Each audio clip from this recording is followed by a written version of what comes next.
from HAR-TV. This is your monthly MLS market update with David Mendel and 2011 HAR Chairman Carlos Bujosa. Welcome to the December 2010 Property Sales Update. Now, before we get to the numbers, I want to welcome 2011 HAR Chairman Carlos Bujosa, who's with Transwestern. Carlos, what a pleasure to welcome you aboard as our new HAR Chairman for 2011. Look forward to working with you this year. Thank you, David. I really appreciate it, and I'm really looking forward to working with you as well. You've got a commercial real estate background, but you're staying on top of residential, so I know these are going to be second nature to you, kind of taking a look, slicing and dicing the numbers. Right. Well, let's take a look at how numbers did in 2010. The Houston real estate market concluded 2010 with signs of improvement despite 6 consecutive months of declining sales.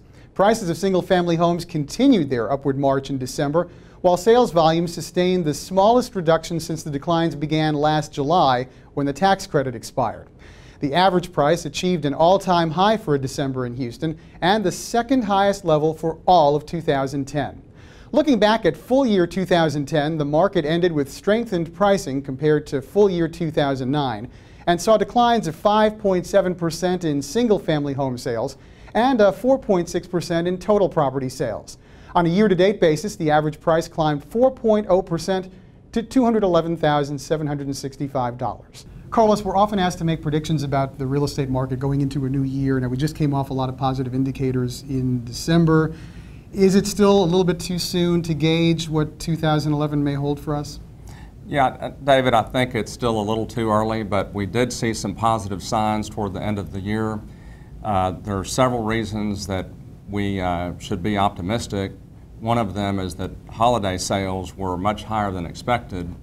And secondly, the extension of the tax cuts is going to keep more money in the hands of the consumer, which is going to allow them to be able to make a home purchase if they would like to do so. We have a couple of other factors at play. I think we've seen some increases in oil prices, so people always are a little reluctant when it affects them at the pump.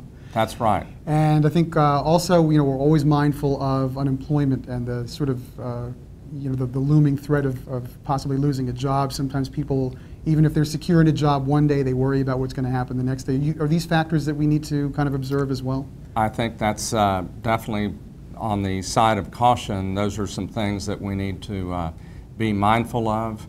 And I think possibly that's also a reason that we've seen lately a spike in the number of rentals. I think on the order of over 25% for both single-family homes and townhouses and condominiums. We did notice that trend really right after the end of the tax credit. It's almost like people decided, hey, let's take a wait-and-see approach. Exactly. And see what the market bears, see if the time is right to jump in. And along those lines, we're also seeing a couple of point increases on mortgage interest rates. Right. There are some people that, including Dr. Ted Jones, former HAR chairman, that believes that right now is the time to go out and purchase a home because he sees that interest rates will be increasing sometime in the near future.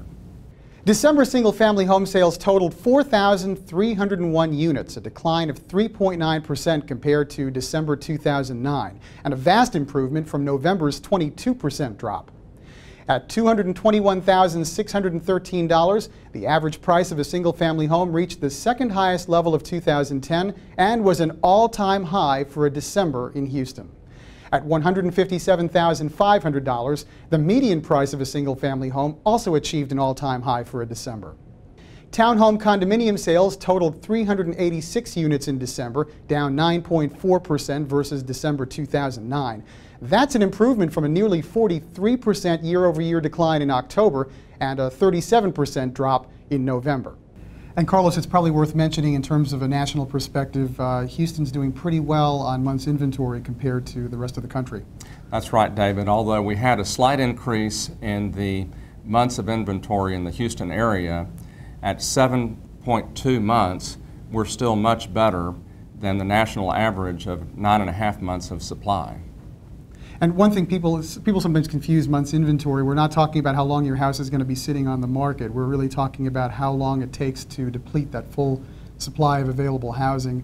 I mean, we're finding the reality is the days on market for Houston is really, it ends up being about 75 days, which really compared to other parts of the country, it's not really bad. Exactly. Well, thanks so much for joining us. And again, it's a pleasure to welcome you aboard as our new chairman. We'll be back again in another month and take a look at property sales figures for January and hopefully begin to get a sense of how 2011 will shape up. From all of us here at HAR TV, thanks so much for watching.